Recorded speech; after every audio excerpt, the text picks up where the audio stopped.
Imagine you are a woman in 1252. Your husband, the man who was your world, your protector, your provider, suddenly passes away. What happens next? Does your life simply cease? Or does it instead become a labyrinth of unimaginable complications, a tangled web of expectations, laws, and whispers, all centered around one monumental question: will you remarry? Number 7. The shadow of economic ruin and the peril of dower loss. For a woman in 1252, economic security was not an abstract concept. It was the very ground beneath her feet, a fragile, often shifting landscape dependent almost entirely on the men in her life. When her husband died, this landscape crumbled. She was left standing on uncertain ground, facing the very real possibility of plunging into destitution. Primary lifeline for a widow was her dower, a portion of her deceased husband's estate, typically 1/3 of his land, goods, or income, set aside for her lifetime support. This was not a gift, it was a legal right, enshrined in custom and common law, intended to prevent her from becoming a burden on her family or the parish. Here is where the complication began. While dower was her right, it was often managed by the heir, usually her eldest son, or if there was no son, her husband's male relatives. This arrangement, already fraught with potential for tension, became infinitely more perilous if she considered remarriage. Picture Alina, a woman in her late 20s from a modest landholding family, whose husband, Thomas, a sturdy farmer, perished in a sudden fever in the summer of 1252.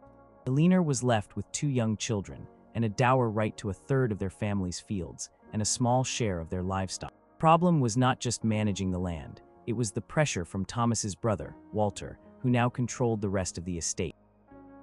Walter saw Alina's dower as an inconvenient claim on land that should rightfully belong to him, and eventually his nephew.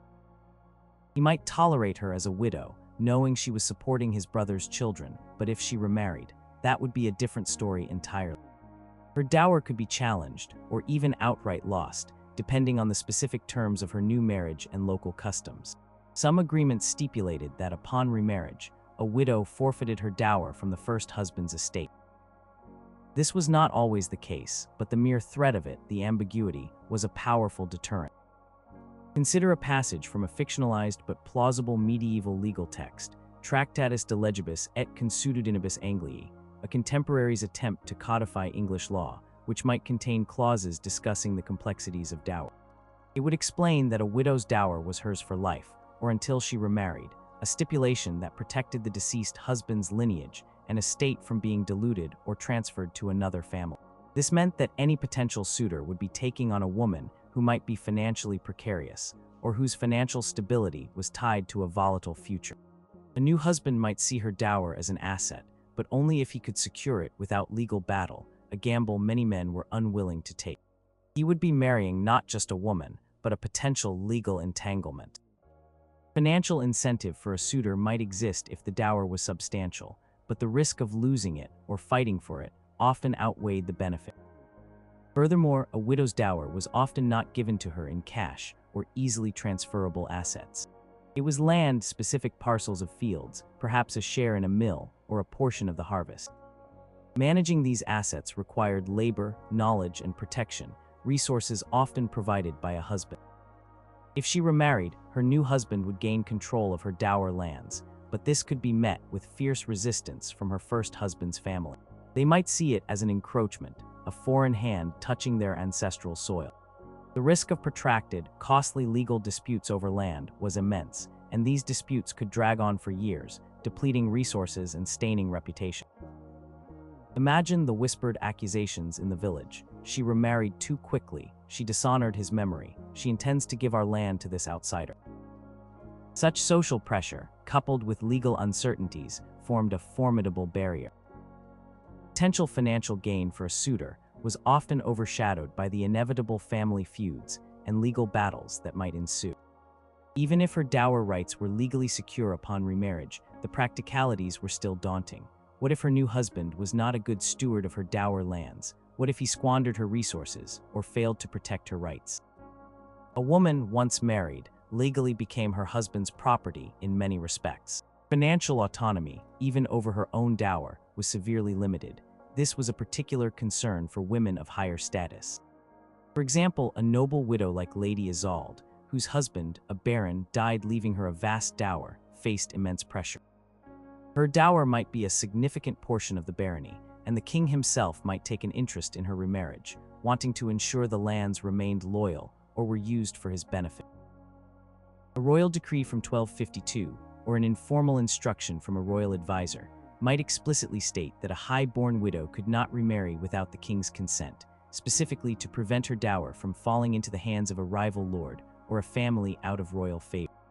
Potential loss of dower, or the complications surrounding its control, was not just an economic burden, it was a deeply personal threat to a woman's very survival and the future of her children. It was a sword of Damocles, perpetually hanging over her head, making the prospect of finding a new partner a terrifying gamble with her very livelihood. Number 6. The custody conundrum and the disappearance of parental rights. Imagine being a mother in 1252, fiercely protective of your children, the living legacy of your deceased husband. Now imagine that your very act of seeking a new partner could mean you lose them, perhaps forever. This was not a rare tragedy. It was a deeply ingrained legal and social reality for many widows. Children, especially sons, were not merely children in the modern sense. They were heirs, future lineage, and the very continuation of their father's bloodline and estate. Their guardianship was a matter of immense importance, not just to the immediate family, but to the wider feudal structure. When a father died, the guardianship of his minor children, particularly his male heirs, generally passed not to the mother, but to the closest male relative, or, for those of higher status, directly to the feudal lord or even the king. This was due to the understanding that women, by nature, were deemed incapable of managing complex estates or performing military duties, which were often tied to land tenure. A widow might initially retain some de facto care of her children, especially if they were very young, but her legal authority was tenuous. If she remarried, this tenuous hold often vanished entirely. The new husband, legally speaking, had no inherent claim or responsibility over her children from the previous marriage, and indeed, his arrival could be seen as a direct threat to their inheritance. Consider the case of Agnes, a woman from a knightly family, whose husband died young, leaving her with a 5-year-old son, the heir to a small manor. While Agnes managed the household and oversaw her son's early education, the boy's uncle, Sir Godfrey, was his legal guardian. Sir Godfrey had a vested interest in ensuring his nephew grew up to be a capable knight and managed his inheritance wisely, for the benefit of the family name. Agnes considered remarriage. Sir Godfrey's alarm bells would ring loud. He would likely petition the feudal lord, or even a royal court, to formally remove the boy from Agnes's care. His argument would be straightforward. A new stepfather might neglect the heir's training, divert resources from his inheritance, or even, in extreme cases, be a threat to the boy's life for the sake of his own children or ambitions. The legal records, such as those found in the Curia Regis rolls of the time, would contain numerous examples of such petitions and judgments. A typical entry might describe a dispute where Sir John, uncle of William, minor son and heir of deceased Thomas of Upton, petitions for the full custody of said William, as his mother, Lady Margaret, is to be remarried to Sir Richard of Avenel, a man of no kin to the Upton line, and thus unsuitable to oversee the heir's upbringing and inheritance. The court would almost invariably side with the male relative or feudal lord, prioritizing the preservation of the estate and lineage over the mother's natural desire to remain with her children. The prevailing view was that the children's future, especially their inheritance, was paramount, and a stepfather posed an unacceptable risk. This separation was not just legal, it was often geographical and emotional. Children might be sent away to be raised in the household of their guardian, learning the skills appropriate to their station. A young noble's son might be fostered in a powerful lord's castle, serving as a page, then a squire, far from his mother's influence. Daughters, though less of a threat to inheritance, might also be sent away for education or to be prepared for arranged marriages. The mother would become a visitor, a distant figure, rather than a primary caregiver. The pain of this separation was profound and well documented in the personal laments and religious writings of the era, where widows often expressed their sorrow at losing their children to the strictures of society and law. A collection of prayers or devotional texts from the time might include a lament of a grieving mother, not just for her deceased husband, but for her living children who were taken from her sight by the cold hand of law. The implication for remarriage was clear. Choosing a new husband often meant choosing to leave your children behind, or at least giving up your direct parental authority over them. For a woman who had already endured the shattering loss of her husband, the prospect of then losing her children, her last remaining connection to him and her family, was a devastating hurdle. Forced an impossible choice between her own emotional and economic need for a new partner and her primal bond with her offspring. For some, the thought of such a separation was so unbearable that they chose to remain perpetual widows, navigating the treacherous waters of single life rather than sacrificing their role as a mother. This was not just about legal technicalities. It was about the very core of a woman's identity and her place in the world, brutally severed by societal norms and the cold calculus of inheritance. Custody conundrum was a deeply personal complication, striking at the heart of a mother's love. Number 5, the weight of social scrutiny and the whispers of reputation. Imagine living in a society where every move you make, every decision you contemplate, is weighed, judged, and dissected by your neighbors, your family, and even strangers. 1252, social reputation was not just a nice to have, it was a cornerstone of your existence, dictating your place, your prospects, and your perceived virtue. For a widow considering remarriage, this scrutiny intensified tenfold, casting a long, often unforgiving shadow over her choices. She was walking a tightrope, balancing societal expectations with personal desires, knowing that a single misstep could lead to devastating whispers and a tarnished reputation. The ideal widow, according to the prevailing Christian ethos, was one who remained chaste, devoted to the memory of her deceased husband, and dedicated her life to prayer or pious works. This was the model of saintly virtue, epitomized by figures like Saint Paula or many other revered women of the Church. While remarriage was not forbidden by the Church, indeed, it was acknowledged as a legitimate option for women who could not maintain continence or needed protection. It was subtly, and often not so subtly, discouraged. A woman who remarried, especially if she was young or did so quickly after her husband's death, could easily be viewed with suspicion. Why the haste? Was she driven by unholy desires? Was she a fortune hunter? Did she lack proper devotion to her deceased spouse's memory? Consider Lady Eleanor, a young noblewoman whose husband, a respected knight, died unexpectedly, leaving her still in her 20s with no children. She possessed a good dower and was still considered beautiful. Such a woman would be a prime target for suitors, some genuine, some opportunists. Every man who approached her, and every moment she spent considering a suitor, would be subject to intense gossip. The older matrons of the village or court, perhaps widowed themselves, and having chosen the path of chastity, might cast disapproving glances. The very speed of her consideration could be seen as indecent. Collection of advice for noblewomen, perhaps a fictional book of good manners for ladies from the era, might contain a chapter warning against unseemly haste in a widow's remarriage, advising a period of mourning of at least a year, or even longer, to demonstrate proper respect and piety. To defy such unwritten rules was to invite censure. For women of lower status, the scrutiny was just as intense, though perhaps focused on different aspects. Peasant widow managing her small dower and trying to keep her children fed might genuinely need a new husband for practical reasons, to work the land, to protect her family from theft, to simply put food on the table. But if she was seen entertaining a man too soon, or if the man was not deemed suitable by the village elders, she might be accused of being loose, unchaste, or greedy. Her reputation, which was inextricably linked to her perceived virtue and family honor, would suffer. Damaged reputation could lead to social ostracization, making it harder to trade goods, to gain community support, or even to find a new husband who wasn't also considered an outcast. Take the example of Marjorie, a miller's widow in a bustling market town. Her husband's death left her with the mill, but no one to operate it effectively. She needed a new husband, or at least a male partner, to keep her livelihood afloat.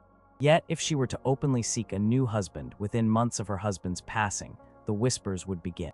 Did she even mourn him properly? Was she too eager for a new man? Perhaps she was always a bit too friendly with the men who came to the mill.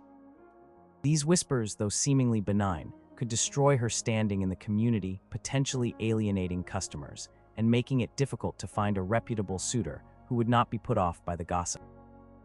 Public expectation was often that a widow should mourn deeply and publicly, perhaps wear specific garments, and generally withdraw from public life for a period. Do otherwise was to show disrespect for the dead, a grave offense in a society deeply rooted in lineage and ancestral honor. Pressure was not just from the church or abstract societal norms. It came from every direction. From her late husband's family, who wanted to ensure their kinsman's memory was honored, from her own family, who wanted to protect their lineage's good name, and from the community, who acted as unofficial moral arbiters. The concept of shame was powerful and pervasive. A woman who remarried in haste or improperly brought shame not just upon herself, but upon her children and her entire family. This emotional and social burden was immense, forcing many widows to delay or even forego remarriage entirely, not out of personal desire, but out of fear of the unyielding judgment of their peers. The reputation was a currency, hard to earn and easy to lose, and remarriage was a transaction fraught with danger. Number 4, the relinquishment of autonomy and the return to subordination. Imagine a woman who, through the unfortunate circumstance of widowhood, has gained a rare taste of independence. For a brief period, she might have overseen her own affairs, managed her household, and made decisions without a male hand guiding her every step. This fragile autonomy, a fleeting gift from tragedy, was precisely what she stood to lose if she chose to remarry. 1252, once a woman married, her legal identity was largely subsumed by her husband's. She became, in legal terms, feme covert, meaning covered woman. Her husband was her lord and master, her legal representative, and the controller of her property and person. Remarriage, then, was not merely taking a new partner. It was re-entering a state of profound legal and personal subordination. For many women, particularly those of modest means, widowhood, despite its hardships, could offer a surprising degree of freedom. A widow might manage her dower land directly, engage in trade in the local market, or even act as a de facto head of her household, making decisions about her children's upbringing, her finances, and her daily life.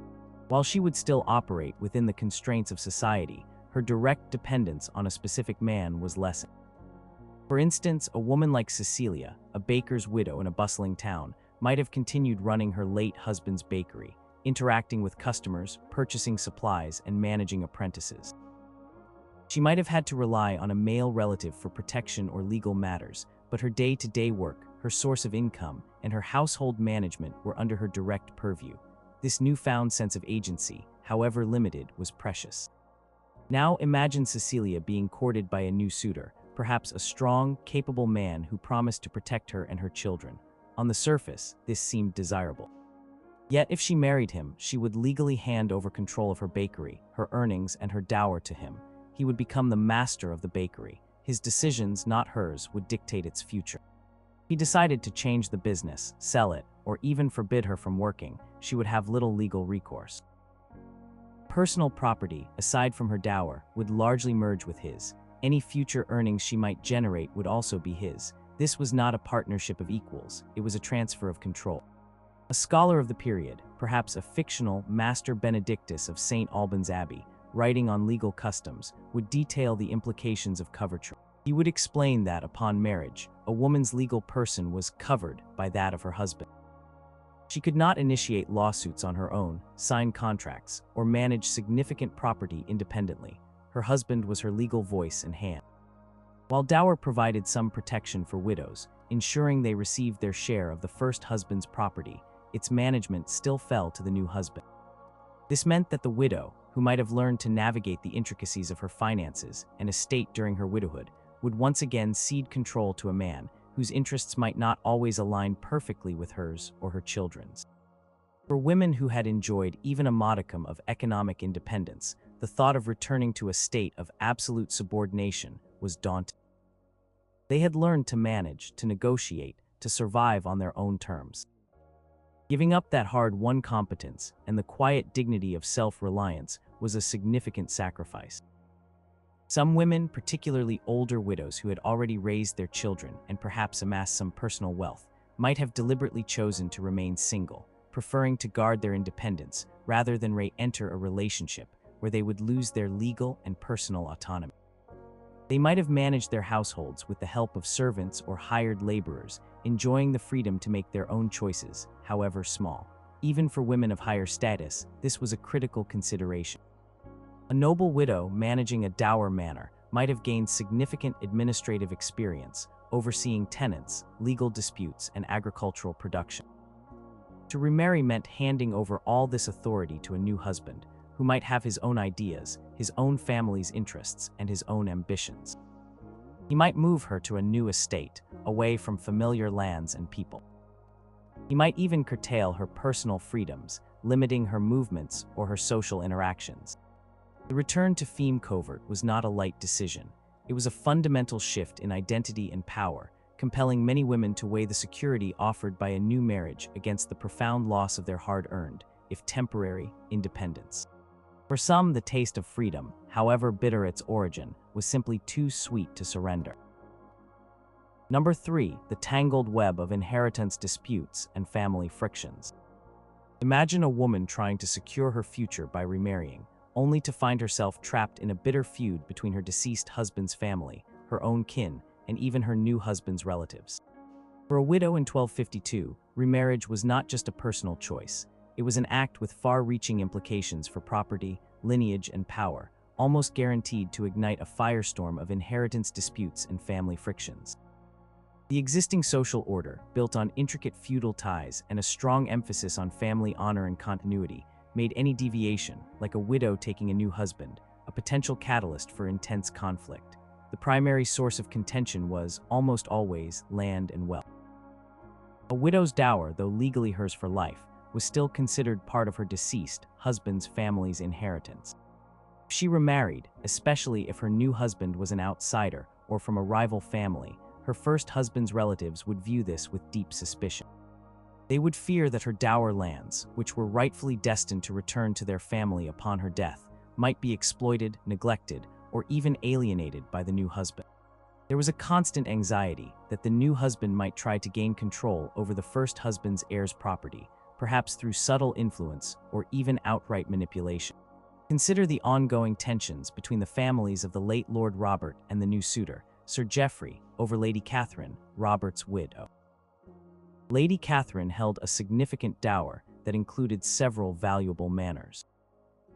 Robert's younger brother Edmund and his extended kin saw themselves as the guardians of Robert's legacy and his young son, the true heir. Lady Catherine remarried Sir Geoffrey. Edmund and his family would immediately suspect Sir Geoffrey of wanting to siphon off resources from the dower lands, perhaps using the revenues for his own family's gain, or even attempting to establish a claim on the heir's main estate. Such fears were not unfounded. Medieval chronicles and local court records, perhaps those from the 100 Rolls or similar surveys, often describe disputes arising from such remarriages, detailing accusations of waste, mismanagement, and even outright fraud committed by stepfathers. The disputes were not limited to land. Movable goods, livestock, household furnishings, even rights to services from tenants, could become points of contention. The family of the first husband might argue that specific items were heirlooms or belonged rightfully to the first husband's estate, not to the widow to bring to a new marriage. These conflicts could escalate into lengthy and costly legal battles, draining resources and generating bitter resentment. A legal precedent might exist, from a historical law book like Bracton's on the Laws and Customs of England, outlining rules for how a widow's personal goods were to be handled upon remarriage, but interpretation and enforcement varied greatly, leaving ample room for dispute.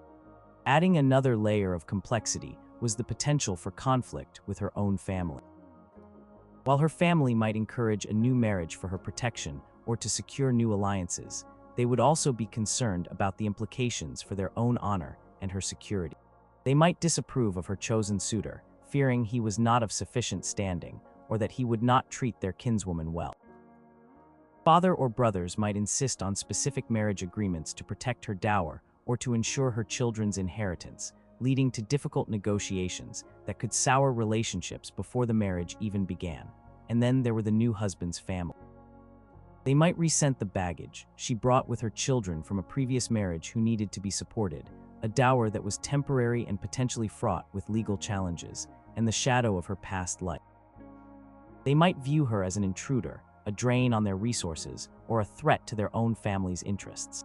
If she had children from her first marriage and then children with her new husband, the potential for conflict over inheritance became even more pronounced, creating a complex web of half-siblings with competing claims. An illustrative family tree from a historical document detailing land tenure might highlight the intricate and often disputed lines of inheritance that were created by such second marriages, showing how lands could become fragmented, and family loyalties stretched thin. The emotional toll of these constant conflicts was immense. A widow already grieving and vulnerable would find herself caught in a crossfire of accusations, suspicions, and legal maneuvers. The prospect of her new marriage, meant to offer stability and companionship, could instead become a source of endless stress and animosity. Some women might have abandoned the idea of remarriage altogether, preferring to navigate the difficulties of widowhood alone rather than endure the relentless strife that a new union could bring. The tangled web of inheritance and family friction was a powerful deterrent, making remarriage a perilous journey into a landscape of potential conflict rather than a peaceful harbor. Number 2, the church's ambivalent blessing and the moral hierarchy. Imagine a powerful institution that permeates every aspect of daily life, from the biggest political decisions to the most intimate personal choices. In 1252, that institution was the church. While it did not strictly forbid widow remarriage, its teachings and cultural influence cast a long, often discouraging shadow over the prospect, creating a subtle yet pervasive moral complication for women. Church's ambivalence, rooted in theological interpretations and societal ideals, meant that a widow contemplating a second marriage was not just making a personal decision. She was navigating a complex moral hierarchy that often placed her choice lower on the ladder of virtue. From a theological standpoint, the church upheld marriage as a sacrament, an indissoluble bond between one man and one woman, ideally for life. While the death of one spouse dissolved the legal union, the spiritual ideal of singular devotion persisted. The Apostle Paul in the New Testament had advised widows to remain single if they could, but also acknowledged that it was better to marry than to burn with desire. This created a dual message. Celibacy and perpetual widowhood were seen as a higher, more virtuous path, closer to God, while remarriage was tolerated as a concession to human weakness or necessity. A popular sermon from the time, perhaps delivered by a revered bishop or local priest, might preach on the virtues of chastity and devotion, citing examples of saintly widows who dedicated their lives to prayer and good works after their husbands' deaths. These sermons, delivered regularly, would subtly but powerfully reinforce the idea that to remain a widow was a mark of greater spiritual purity and piety. For instance, the teachings of figures like Saint Jerome, influential throughout the Middle Ages, emphasized the superior sanctity of virginity and singular marriage, contrasting it with the perceived lesser status of a second marriage. A woman who chose to remarry, therefore, might feel a quiet, internal sense of falling short of a spiritual ideal, even if her choice was perfectly legitimate in the eyes of the law and God. Furthermore, the church also promoted the idea of spiritual marriage, particularly for older widows who had already raised their children. They might be encouraged to take vows of chastity and dedicate their lives to monastic service or pious living. This was seen as a way for women to gain spiritual merit, secure their salvation, and even achieve a degree of respected autonomy within the confines of a religious community. For some, it offered a dignified alternative to the uncertainties and subordination of a second marriage. For others, however, it was a subtle pressure, making them feel that choosing a new husband was a less worthy path than embracing a life of religious devotion. Complications were not just theological, they also touched on societal perceptions of sexuality and morality. A woman who remarried was, by necessity, re-engaging in sexual relations, something often viewed with suspicion outside the context of procreation within a first marriage. While marriage legitimized such relations, the repeated act of marrying could, in some circles, be seen as evidence of an unchaste nature. This might be particularly true for women who married multiple times, inviting whispers and moral judgment, even from within the church. The church's emphasis on controlling female sexuality meant that a widow's decision to remarry could be interpreted through a lens of suspicion, rather than simply as a practical or emotional necessity. Consider the widow of a devout village elder. She might have been held in high esteem for her piety and devotion to her late husband. If she chose to remarry, especially to a man who was not considered equally pious or respectable, there might be a subtle but palpable shift in how she was regarded by the local clergy and the more devout members of the community. She might find herself less frequently called upon for church functions or perceived as having strayed from the path of spiritual excellence. This quiet judgment, often unsaid but keenly felt, added a layer of complexity to the decision. It was not just about finding a husband. It was about reconciling her choice with her spiritual identity and her standing within the moral framework of her community. Church, while offering an escape route, simultaneously reinforced a moral hierarchy that made remarriage a complicated choice for many women, particularly those who valued their spiritual reputation above all else. Number 1. The practical minefield of finding a suitable suitor and suspect motives. Imagine being a widow in 1252, navigating a world where marriage was rarely about romantic love, but about alliance, property, and continuity. You are seeking a new partner, but you carry the distinct baggage of a past life, children from a previous marriage, a dower that is temporary, and a history that cannot be erased. Finding a suitable suitor was not just difficult, it was a practical minefield, fraught with challenges that went beyond personal preference, often raising suspicions about the motivations of any potential husband. First, let us consider the pool of available men. For a younger widow, perhaps in her 20s or early 30s, the situation was somewhat more promising. She might still be able to bear children, a crucial consideration in a society where heirs were paramount. She might also have a substantial dower, which could be an attractive asset to a man looking to expand his holdings or improve his financial standing. However, even for her, the complications were profound. Any man considering her would have to weigh the potential benefits of her dower against the immediate or future claims of her children from the first marriage. He would also have to accept the existing children, knowing he would have no legal authority over them, and that they would be the heirs to their deceased father's estate, not his own. This dynamic was often seen as undesirable by men seeking to establish their own lineage or consolidate their own power. For older widows, the challenges intensified dramatically. If a woman was past childbearing age, the primary incentive for marriage, to produce heirs, was gone. Her dower, while still valuable, was hers for life, and upon her death, it would revert to her first husband's family. A potential suitor would be marrying a woman who brought no future children to his line and whose existing assets were temporary. What then was his motivation? This question hung heavy in the air, breeding suspicion. Often, the only men interested in older or less wealthy widows were those of lower social standing seeking upward mobility, or men who were themselves in desperate financial straits. These men might be seen as opportunists, marrying solely for the dower, with little genuine care for the woman herself. Consider the hypothetical, yet illustrative, case of Sir Gregory, a landless knight who courted Lady Matilda, a widow in her 40s with a comfortable dower. While Lady Matilda desired companionship and protection, her family, and indeed the entire community, would view Sir Gregory with intense scrutiny. Is he marrying her for her dower alone? Will he neglect her once he has control of her lands? These questions, spoken in hushed tones or openly debated by concerned relatives, were a constant feature of the landscape. The very idea of an opportunistic suitor was a pervasive fear, often detailed in moralistic tales or cautionary stories of the time, warning women against greedy men who would exploit their vulnerability. A monastic chronicle, for instance, might record a lament about a widow who was taken advantage of by a conniving suitor seeking only her silver and her fields. Even if a suitor's motives were genuine, the practicalities remained daunting. Finding a man who was willing to accept the role of stepfather to existing children, particularly if they were young and required significant care and financial outlay, was a major hurdle. He would be taking on responsibilities without the traditional patriarchal authority that came with being a biological father and heir. This meant that many suitable men, those of good standing, with their own estates and prospects, often preferred to marry young, unencumbered virgins who could bring them a clear lineage and simpler inheritance prospects. The eligible bachelors were rarely interested in the complexities of a widow's life. The matchmaking process itself was cumbersome. There were no dating apps in 1252. Marriages were arranged, often through intermediaries or family negotiations.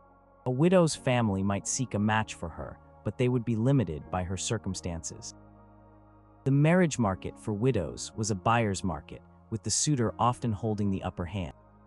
Could demand more favorable terms, knowing that her options were limited. This imbalance of power further complicated an already difficult decision. The shadow of suspect motives was ever present, making every potential suitor a puzzle to be solved, and every offer a gamble. Practical minefield of finding a suitable match, unmarred by suspicion or ulterior motives, was arguably the most immediate and tangible barrier for any woman contemplating remarriage in the deeply complex society of 1252.